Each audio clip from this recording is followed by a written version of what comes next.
Hello everybody, welcome to the United Stands. I'm Mark Goldbridge and this is your latest Manchester United news as we react to Ruben Amorim's press conference where he's been asked about quite a lot of things, but we also react to the news that Chris Wheeler has put out in the last hour or so that Mainoo wants to leave Manchester United permanently. So it never rains at Manchester United, it pours. Is that a saying? But I tell you what, I don't normally do the press conference, so sit down Beth, sit down Maud, you're missing out. I've got probably the best one to react to of the season. Amorim was asked about Mainoo and the T-shirt. He was asked about leaders. He was asked about youth players. Look, I think the headlines are that he said that some of these young players have entitlement at Manchester United. It's a problem. We have a lot of young players that have this entitlement. His door's been open. Nobody's walked in the door. Mainoo's not walked in the door this week. No young player has walked in the door. And I think he's hit the nail on the head. But the only thing I would say about that is I don't think the entitlement, again, and I think this is where Amorim does miss the mark deliberately. There is entitlement in the youth at Manchester United. Of course there is. We saw it with Garnacho. We've seen it with other players like Sancho. But there is also entitlement in the rest of the squad as well. And it feels to me like Amorim does spend a lot of time talking about the youth, but never dares to say anything about the experienced players. And there is definitely an entitlement in our experienced players as well. We've had experienced players that are getting glowed up this last month by the club who chose England over the club. So, you know, there is definitely entitlement there as well. So lots to get into. I mean, look, just if you've not seen the breaking news that sort of came out from Chris Wheeler in the Daily Mail, I will give you the direct quote. It says, it basically says this: Mainoo is now considering a permanent exit from Manchester United. His relationship with the club is now at breaking point. Mainoo's relationship with his boyhood club at breaking point with no contract proposal on the table. He continues to earn around £40,000 a week. Mainoo sees no future for himself at Old Trafford under Amorim, and if a loan move in January included an option to leave permanently, then he would now consider it. So what are your thoughts on that? That's coming in from Chris Wheeler, who we've had on the show, is a decent journalist at the Daily Mail. Mainoo basically feeling that there's no point. I think the first thing I would say is, look, Ruben Amorim was asked about the T-shirt incident on Monday night, and this was what he had to say about it. Effectively said it was not Kobbie that wore the T-shirt, so he's not going to start because of the T-shirt, and he's not going to the bench because of the T-shirt. He will play if we feel he's the right guy. I'm used to it. I've been here for a year. I'm not going to do something to Kobbie because somebody in his family did something. He also went on to say that he played really well on Monday night, which I think he did as well, and that his office door is open and Mainoo's not walked in it in the last few days. So I think that what I would say around that is that, you know, I agree with Amorim that the best thing he can do ahead of and I think we need to remember that the Aston Villa game is absolutely huge, and that's what the press conference was for. They're doing very, very well. We dropped more points on Monday. As I've said to you over the last 24 hours, if we lose to Aston Villa, I think it's going to be a very, very negative reaction. And I think Amorim is intelligent enough to know that. So he has got to put a team out on Sunday that is focused and can win this game after a very difficult week. Bournemouth, leaking of the team news, Bruno's interview, Mainoo incident. So he's got a lot to do. And I think he's absolutely right. And Ben Jacobs said this to me earlier. Amorim is intelligent to diffuse that situation with Mainoo. Because if he comes out and says, I'm not happy about the T-shirt, you know, we'll deal with it internally, it just adds petrol to the fire. Whereas if he says, look, Kobbie didn't wear it, he's not spoken to me about it, he's not been into my office, he played well on Monday night, he's just got to focus on his training, then I think that's the right thing to do for Amorim in a very, very difficult situation. Because I think we all know that Mainoo's silence on, and somebody said to me that he's changed his Instagram profile. I don't know whether this is true. There's just so many rumours going around at the moment. But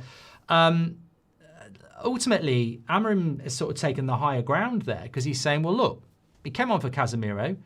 I think he did well. We've got a big game on Sunday. If he trains well, he's in the team. Whatever's going on with the T-shirt, he's not spoken to me about it. So, you know, we just carry on as normal.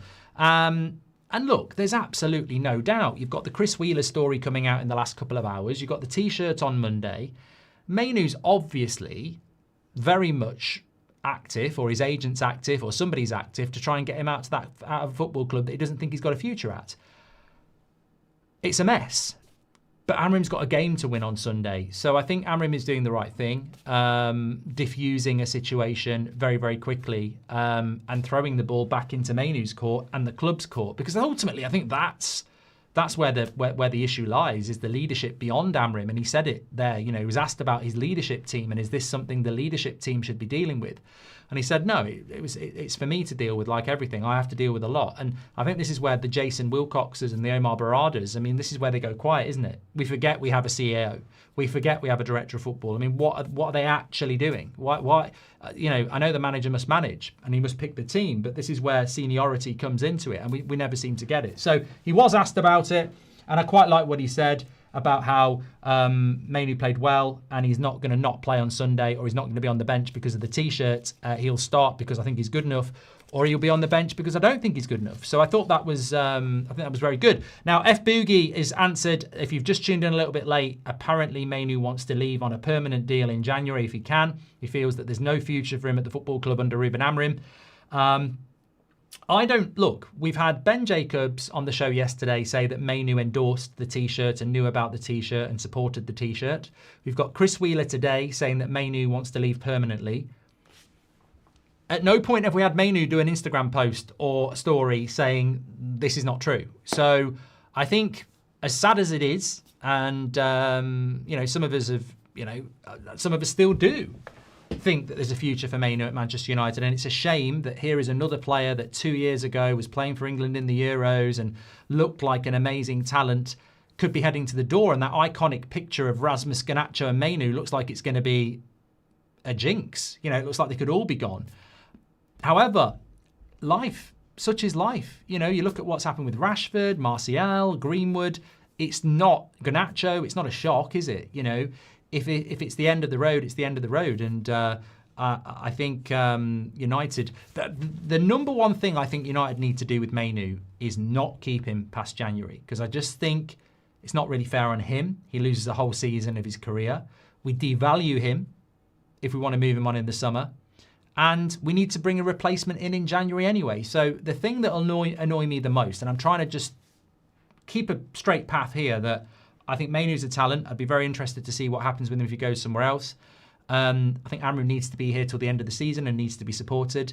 So the path I'm just looking at is Mainoo needs to be allowed to leave in January, and we need to bring a replacement in. And that's all that matters. You can take your sides, you can get angry, you can get, whatever you want to be. But ultimately, we can't be in a position on February the 1st where Mainoo's still a Man United player, and this is continuing.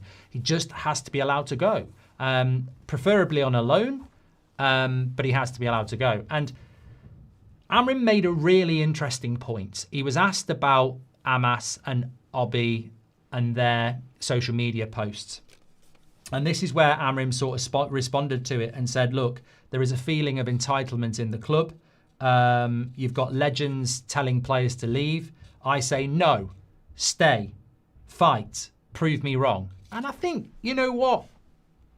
He is right. He is right. We do have an entitlement at Manchester United. That's not young players. Jose Mourinho, if Amorim did his research, and maybe he has, I don't know. If Ruben Amorim did his research, and I think some managers don't do it, it surprises me. They don't look at what happened to Ten Hag or what happened to Rangnick or what happened to Ollie. They don't seem to see this coming, and yet they could.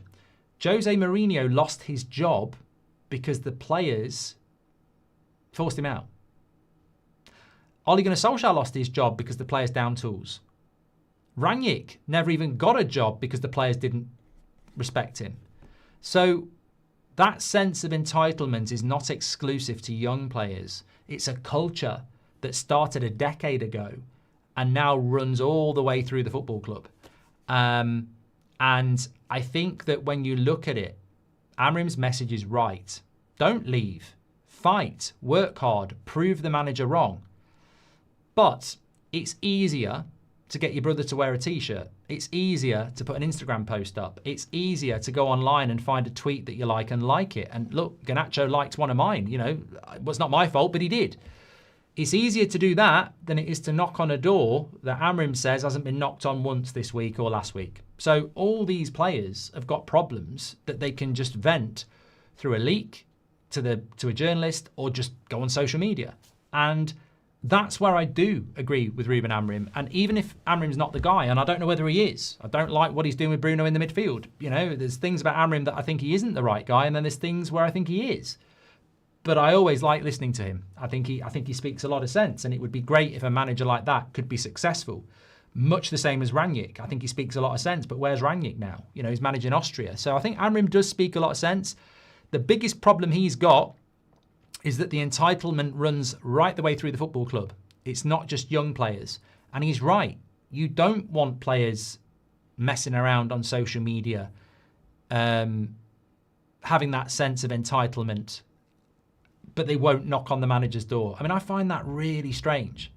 Really strange. Like, if I was a player and I wasn't happy and I'd been on social media, I definitely would be knocking on the manager's door as well. And that surprises me that these players aren't knocking on the manager's door. But where I think Ollie went wrong and Ten Hag went wrong and where Amorim's going wrong here is, it's a very good press conference, and he speaks a lot of sense about how there is this sense of entitlement. You know, people should be buckling down and fighting hard. And, you know, he says that we're going to improve the group and that means everything will get better. But there's never, ever any... And I understand why. God, I understand why. But there's never any assessment of how the Glazers have caused this, basically. And I'm not expecting Amorim to say that he's an employee, but I can say it and you can say it. The problem at Man United is definitely not a few young players doing a few social media posts, because they're young and they're the victim of an entitlement that comes from the senior players, and they've learnt it from other players. This has been going on for 10 years. So Amorim's there, sitting in front of all these cameras, answering questions honestly, saying, we have a problem with entitlement in this football club. My door is open. If they come and talk to me, we'll have a conversation. But they don't. They go online. So they're entitled. But that's not going to change. We've had leaks from the dressing room for years. Your back four change of formation has been leaked. So they're not going to walk in your door, obviously. They're going to continue to do it on social media. And this is where, when he talks about we're going to change the group and get better, this is why employing a manager who plays a 3-4-3 and not giving him the players is stupid anyway. But also, he needs to be able to bring his own players in, because the only way we're going to change this is by changing the group. And until that happens, we're going to continue to have this, 100%. Now, some people think that, some people think that Bruno is part of that problem, but it was very interesting what he said about Bruno, because he was asked about the Bruno interview, and he said, he completely and utterly backed Bruno on that. He said, look, he was asked the question about Bruno's comments about the club and them not being very helpful. And he said, look, he spoke to the club before the interview, so everything is clear. He speaks how he feels. He's an example. He is special. And he spoke his feelings. So, basically it doesn't have a problem with it. So I think that,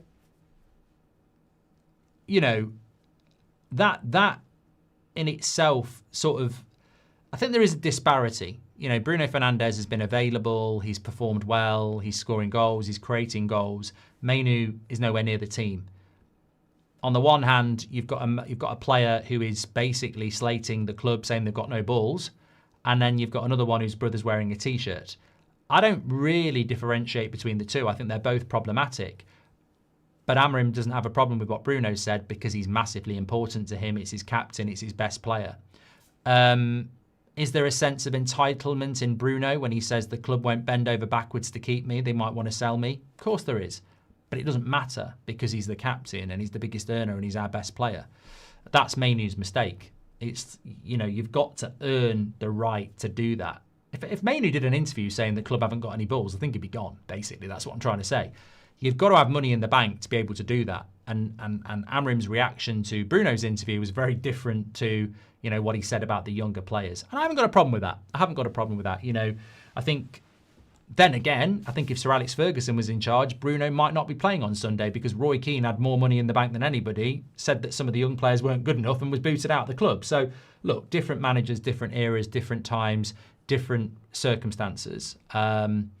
But the most important thing is that I hope Mainoo and Bruno both start on Sunday, because we need to beat Aston Villa. And as Amorim said about Aston Villa, are they in a title race? Everything can happen this season, as we've already seen it.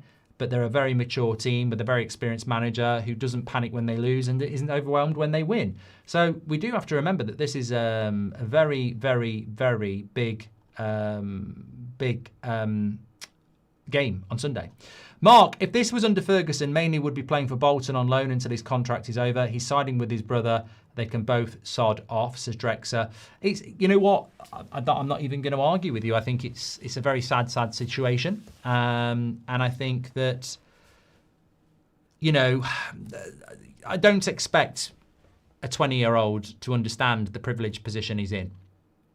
Very, very few people will get to play for Manchester United. And millions of us would love to, and we would respect it. Everybody's free to make their own choice, but it's amazing how many of them piss it up the wall. And I think Amorim's right about that. I think there is a sense of entitlement in this football club that you probably don't get at others. I mean, you don't hear this sort of stuff from Manchester City or Arsenal or Liverpool. You just don't get it. And at Man United, we seem to excel in it, really. Mainoo has right to be entitled. He was England international, first team player, paid buttons and better than the current player playing his position, says Luke. And there's the flip side to it. You know, I think that he did deserve more game time. But it's how you conduct yourself, isn't it? It's how you can conduct yourself. And as I've said before, I think there is a third villain in this piece that doesn't get spoken about. And that's Barada, Wilcox, Glazers. Amorim might want him to go, and Mainoo might want to go, and that might have been the case in August. But if they don't provide a replacement, then Amorim has to keep him, and Mainoo doesn't get to go, and that just creates even more friction between the two. That's why that cannot be repeated in January. The club caused this problem by not getting a midfielder. I genuinely believe if we'd got Conor Gallagher or Baleba, Mainoo would have been allowed to go. They can't make that mistake in January, because Mainoo and Amorim end up rubbing up against each other, causes friction. The club can solve this, and this is what Amorim is talking about when he talks about everything lands on his desk. This is where Jason Wilcox, Omar Barada need to do their fucking job and step forward and go, right, this is clearly not going to work. I mean, he couldn't be more subtle about wanting to go. We need to move him out. We need to bring a player in, and then we can deal with Mainoo in the future. Maybe he goes off, plays well, comes back. Maybe he goes off and we earn some money. But you can't just hide away from the problem. As I said, the worst thing to do is to let this continue for a few more months. Mainoo's value has already gone down from probably 60 to 80 million to 30 to 50 million. And the same thing happened to Garnacho. There was a time when Garnacho was being spoken around a £60 million player. He didn't go for £60 million. There was a time where Mainoo was being spoken as an £80 million player. And people laugh at that. People laugh at that. But don't laugh. Because how much did Palace want for Wharton? How much did Forest want for Anderson? How much did Brighton want for Baleba? Well, 2 years ago, we had Mainoo breaking into our team starting for England. We could have easily asked for £80 million. Easily. Straight after the Euros, we could have easily got £80 million for him. Now, you do well to get 50. So we're devaluing Garnacho, we're devaluing Mainoo, and this needs to stop. And they devalue themselves as well. They devalue themselves by wearing Aston Villa shirts. So we need to step. This is not just about Mainoo and Amorim. This is about the ownership and the culture that they cultivate and they don't deal with. Like, we're losing tens of millions of pounds. Even if Mainoo ends up leaving, how does a player that easily should be worth 60 go for 40? That's £20 million when we're in debt. It's £20 million when we need to buy players. We can't afford for this to keep happening. And who's going to be next? I can't believe in the space of 2 years we've lost Rasmus Garnacho and now Mainoo. I can't believe it. But it reminds me of Rashford, Greenwood and Martial. How many more times are we going to get excited about 3 players and then end up losing them for next to nothing? And it's a recurring theme. And this is on Ineos's watch. This is not a Glazer thing. So Yeah, they need to solve it. And Amorim or the next manager can't necessarily be held accountable for that. And I do sympathise with Amorim as well, because, you know, what he's saying is that when I say things, criticism isn't always a bad thing. But when they react to it by talking about, you know, social media or being entitled, and then you've got ex-players telling them to leave, don't leave, work hard, fight, prove me wrong. And that's a mentality thing, which surprises me why he wants Baleba, actually, because, again, I look at Baleba and I think, God, he's literally been shit for 5 months.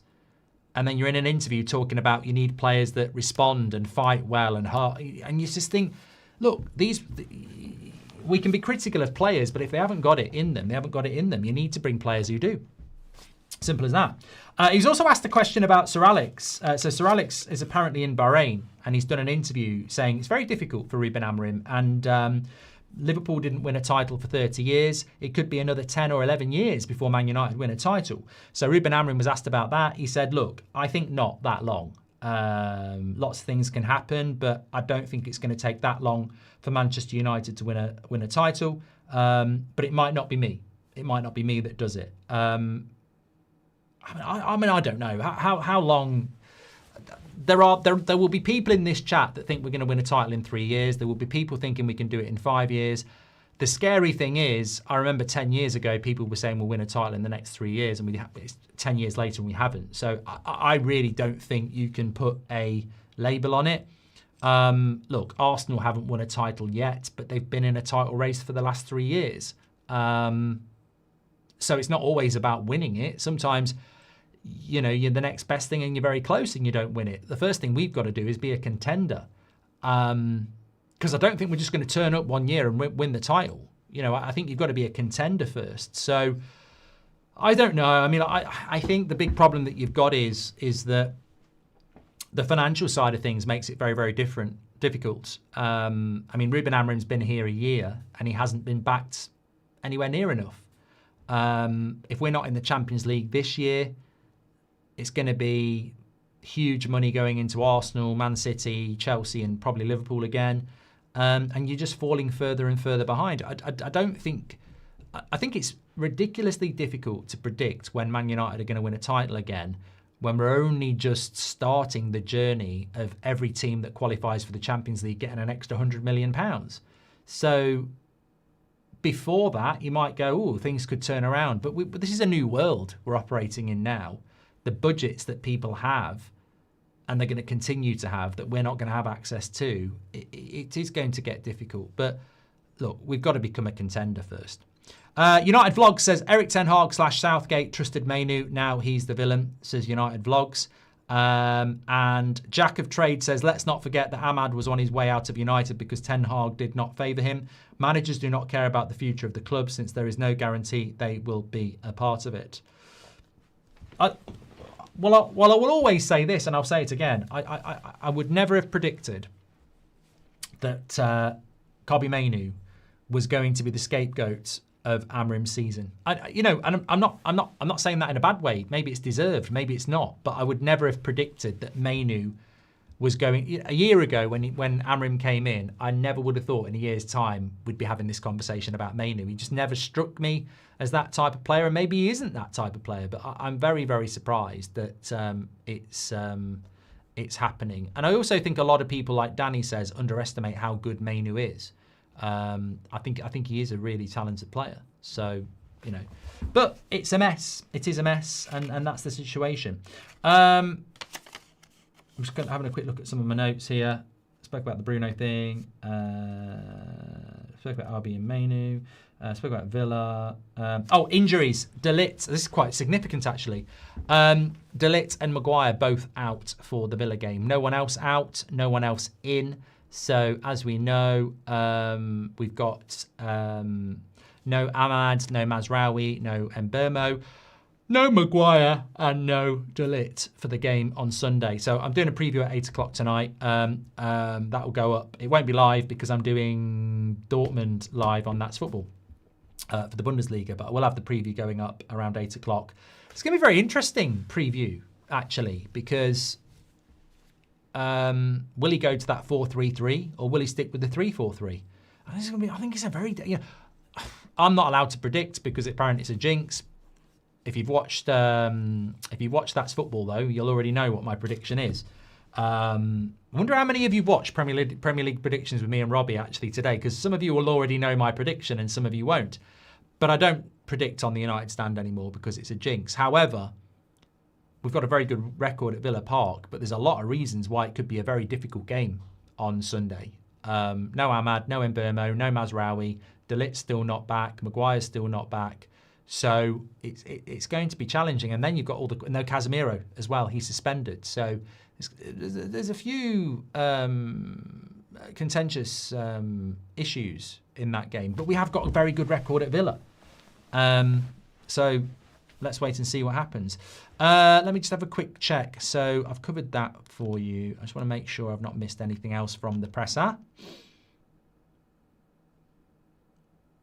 He did say, I'm the first one to say I'm failing outside the pitch. I guarantee I'm not failing this club, which I thought was, he obviously thinks he's doing the right things off the pitch, but on the pitch he's not getting the results he would like at the moment. The direct quote about entitlement by him, by the way, was this: there are club legends who say if you don't play, leave. No, you should rather think about staying, fighting and proving the manager that he's wrong. But I would say about that though, and I mean, Mainoo's not going to sit and do an interview, but if I heard that and I was Mainoo, I'd say, but I have stayed. I have fought. I have watched Casemiro and Bruno have crap games in the midfield. I've listened to you say I deserve to start, and then you don't start me. I mean, Amorim has said twice in the last month in press conferences that Kobbie Mainoo is training really well and deserves to start, and then he doesn't start him. So there is a contradiction there. We can all make ourselves sound good, and it sounds great when Amorim says you should stay, you shouldn't leave, you should stay and fight and prove to the manager that he's wrong. But 3 weeks ago, Amorim was saying Mainoo's training really well, he deserves to start, and then he doesn't start him. So he's already done the fighting and the proving, and you've not given him a chance. So there is two sides to a story, that's what I'm saying. He also said the kids feel entitled and free to respond to the manager with a picture. My office is open, but nobody is coming to me. We forget as players what it means to play for United. We as a club forget sometimes who we are. It's the environment. 100%. 100%. Absolutely 100%. Telegraph are saying that Chelsea are planning to sign a midfielder with Maresca looking to ease the load currently being placed on Caicedo and Enzo. They've got two names at the very top of their shortlist, Mainoo and Wharton. Told you Chelsea would go for a fucking midfielder in January, didn't I? Told you. Bloody told you.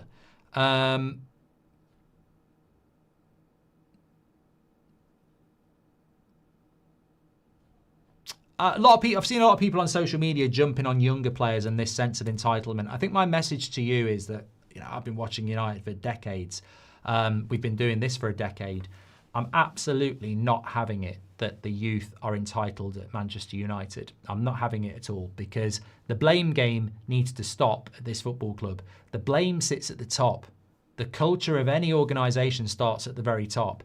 There's no way that United are shit because the youth are entitled. The youth are entitled because they learn it. It's learnt behaviour. The whole squad is entitled. It's not just the young players. Let's not start blaming United's failings on young players. Where do you think they learn that sense of entitlement?